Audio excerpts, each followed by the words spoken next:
remember it so clearly, almost like it was yesterday. I needed a break, something to help me disconnect from the endless grind of city life. When my friend Jason offered me the cabin, I jumped at the chance. It was secluded, far enough from town that there would be no distractions. I told myself it would be peaceful, a weekend to unwind, recharge, and get away from everything. What I didn't know was that it would be anything but peaceful. Jason's cabin was about an hour's drive outside of town, deep in the woods. I'd never been up there before, but he always talked about how beautiful and remote it was. No neighbors, no noise, just nature and silence. Perfect, I thought. I'd need that kind of quiet after a few weeks of stressful work. I arrived just before sunset. The drive up was longer than I expected, and the trees seemed to close in around me as the road narrowed, until there was nothing but towering pines and dense underbrush. The cabin was tucked into a small clearing, its wooden frame barely visible through the trees. When I pulled up, I felt an odd sense of isolation, but shrugged it off. It was exactly what I wanted, right? The evening was cool, with the sun dipping behind the trees and the air beginning to carry the scent of pine. I unloaded my bags and got a fire going in the stone fireplace inside. The crackling flames were comforting, casting dancing shadows on the cabin's log walls. For a while it felt perfect. No distractions, no phones ringing, just me and the wilderness. I woke up around 2 a.m., my sleep interrupted by a faint sound. It was so quiet, almost imperceptible, like a subtle knocking at the door. My heart skipped a beat. I lay still for a moment, straining to hear. It was coming from the front of the cabin. I sat up in bed, confused, trying to reason it away. Maybe it was a branch scraping against the wood, the wind playing tricks on me. I convinced myself to ignore it, but the sound was persistent. I grabbed my phone and checked the time. 2:03 a.m. I didn't want to get up. I felt stupid, but I couldn't shake the nagging feeling that something was off. Slowly, I slipped out of bed, creeping toward the window. The moonlight was bright enough to illuminate the surrounding trees, and everything seemed still. Too still. I didn't see anything moving, no shadows in the woods. But the knocking continued, even after I pulled the curtains back. It stopped for a few seconds, then started again, louder now, with more force behind it. I decided to go check the door, but when I reached the front of the cabin, there was no one. No sign of anyone at all. The air felt colder now, like a chill was creeping up my spine. I stood there for a moment, trying to convince myself it was nothing. A trick of the wind, a deer brushing against the cabin, maybe.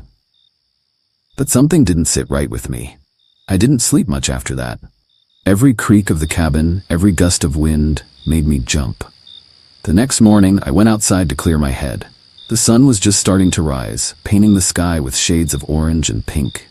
I took a deep breath, trying to shake off the unease. And then I saw it. Footprints. They weren't animal tracks, though, at least not like any animal I'd ever seen. They were human, but they didn't look right. The edges were smudged, as if the person had been dragging their feet through the mud. The prints led around the cabin, disappearing into the woods behind it. I knelt down, inspecting them more closely. They were recent, the earth still soft where they'd been made. My pulse quickened. I convinced myself it was just someone passing through, maybe a hiker or someone else lost in the woods. But as I looked around, I couldn't shake the feeling that someone had been watching me. Watching the cabin. That night, things took a darker turn. It started with the knocking again. But this time, it wasn't just a random tap. It was deliberate, slow, almost as if someone was testing the door. I froze, staring at the door from across the room. My breath hitched. I didn't want to move, didn't want to acknowledge it, but I had to. I got up, grabbed the flashlight I'd left by the couch, and slowly made my way toward the door. It echoed in the silence of the cabin. The air inside felt thick, heavy, like something was waiting just beyond the door. When I reached it, I pressed my ear against the wood. Nothing. The knocking stopped. I don't know why, but I opened the door, just a crack, peering out into the darkness. The yard was empty. No one was there. The shadows in the trees seemed deeper now, darker, like they were closing in. I shut the door, double-checked the lock, and kept the lights on all night. I didn't sleep a wink. The next morning, I found more footprints, but this time they were closer to the cabin, right outside my bedroom window. The same dragging marks, as though someone had been watching me while I slept. I walked around to the back of the cabin, hoping it was just my mind playing tricks. But then I saw it.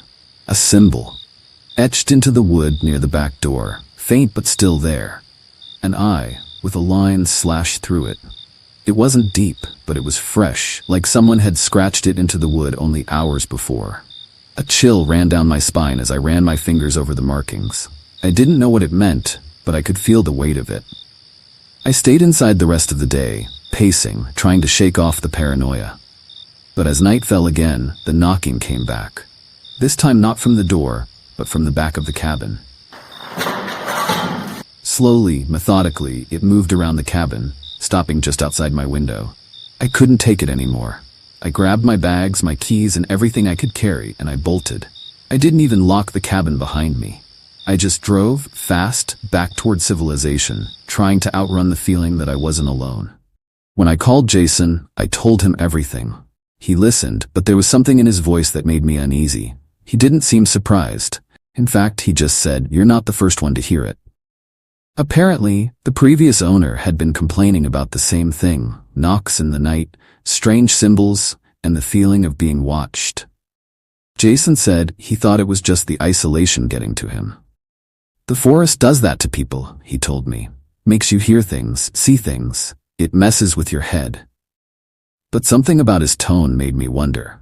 It wasn't just the forest messing with my head, it was something else. I never went back. Jason sold the cabin a few months later, and I didn't ask who bought it, but every now and then when I'm alone at night, I still hear it, that soft tap, like someone is standing just outside my window, waiting. I don't think I'll ever go back to the woods, not even for a weekend.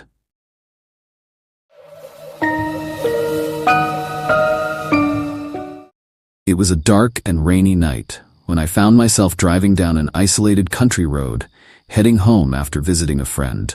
The road was empty, no cars in sight, and the only sounds were the steady hum of my tires on the wet pavement and the rain tapping against my windows.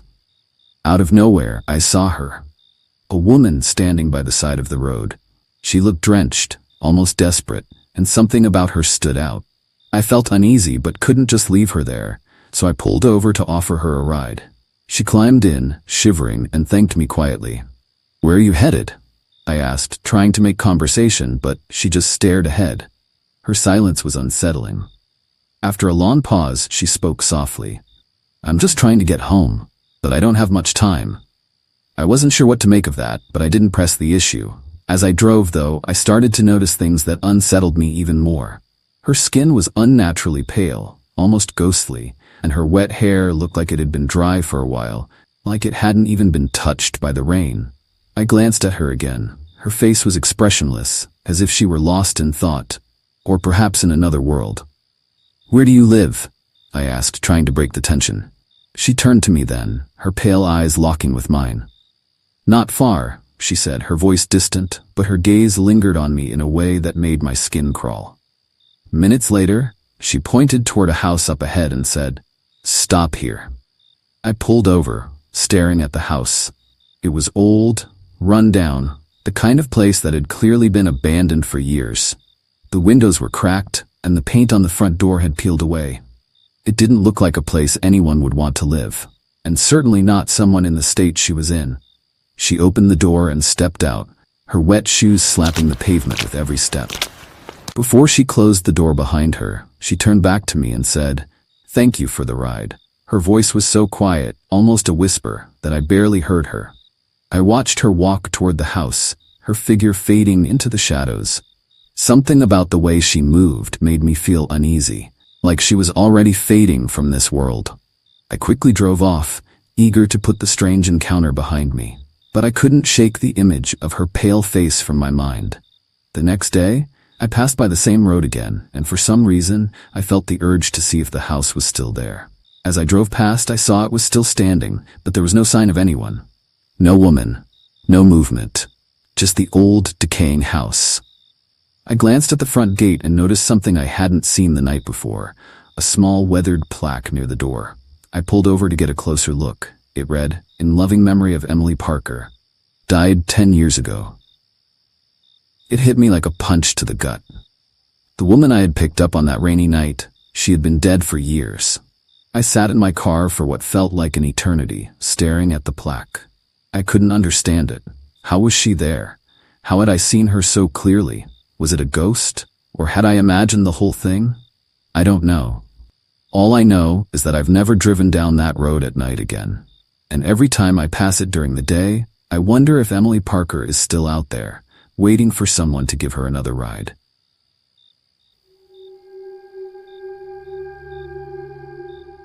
I don't know if I'll ever forget that night. The details have blurred over the years, probably because I've tried not to think about them too much. Growing up in San Jose, California, in the heart of Silicon Valley, you wouldn't expect anything too creepy or mysterious. But in high school, we were always looking for ways to scare ourselves, and one spot had its own haunted reputation. It was an abandoned convent just outside town, near Mount Umunhum. The place was a crumbling wreck. People said it used to belong to a cloistered order before it closed in the 1970s. Everyone called it the Sisters of Silence, which was creepy enough by itself. Some people swore they heard strange sounds there or saw lights flickering at night, even though the place hadn't had power in decades. It sounded like the perfect spot to test our courage. One chilly October night, a few of us decided to check it out. Me, Sarah, Ethan, Marco, Leo, and Camila. We'd been there once before, but that night, something felt different. There was this heavy, quiet energy in the air, making me feel on edge. Getting inside was always a challenge. The entire property was fenced off with high, rusted metal, and no trespassing signs everywhere. We climbed over a broken section in the far corner of the property, where thick brush blocked us from the road. The front doors were chained shut, so we used a shattered window on the side to get in. Once inside, we made our way through the first floor, feeling that familiar, unsettling chill that always seemed to linger. Most of the rooms had been stripped bare, but there was one open stairwell leading down to the basement. We all knew that's where we'd end up. The basement was notorious. People claimed they heard whispers there or saw dark shapes moving in the shadows. The basement had 3 rooms. The largest one still had some old, broken pews and religious relics covered in dust. Marco had brought a flask of whiskey and was already getting loud, which was making me nervous. His voice echoed off the walls in a way that made every sound feel amplified. After a while, as we were swapping ghost stories, we heard a loud slam from across the basement. It sounded like a door shutting. The silence afterward was so thick, you could feel the tension between us. We all looked at each other, wide-eyed, and I started counting heads. All 6 of us were there. Without saying a word, Sarah, Ethan, and Marco started backing toward the stairs, unwilling to stick around to see what caused the noise. I watched them go, my heart pounding, but I was too curious to leave just yet. Leo, Camila, and I exchanged glances, and we decided to check it out. We walked over to the door that had slammed, a heavy oak thing that looked out of place in the sparse, decaying room. As we opened it, a wave of stale, metallic air hit us. Inside, there was a broken dresser against the far wall. Its mirror was shattered, with jagged cracks running down the center. But something else caught my eye. A streak of red smeared across the glass. At first, I thought it was paint, but it looked almost fresh, like someone had been there recently. I could see a sticky shine on it, glistening under the dim light from our phones. On top of the dresser was a dusty, yellowed photo. It was a black and white picture of a woman in a nun's habit, her face solemn and haunting. Her eyes felt like they were following me wherever I moved. Just looking at her made me shiver. Then, out of nowhere, we heard footsteps. Heavy, slow, deliberate, coming from the room we'd just left. Leo grabbed my arm, his face pale, and we knew it was time to get out. We didn't say a word as we backed out of the room, every instinct telling us to move quickly but quietly. As we climbed the stairs, I could feel something behind us, like a presence watching us go, disappointed to see us leave. Once we got outside, none of us stopped running until we reached the fence. Climbing back over, we didn't even pause to look back. We never returned to the convent after that, and none of us talked much about it. But every now and then, in the dead quiet of night, I think about that red stain, still fresh, and those slow, echoing footsteps that almost seemed to follow us out.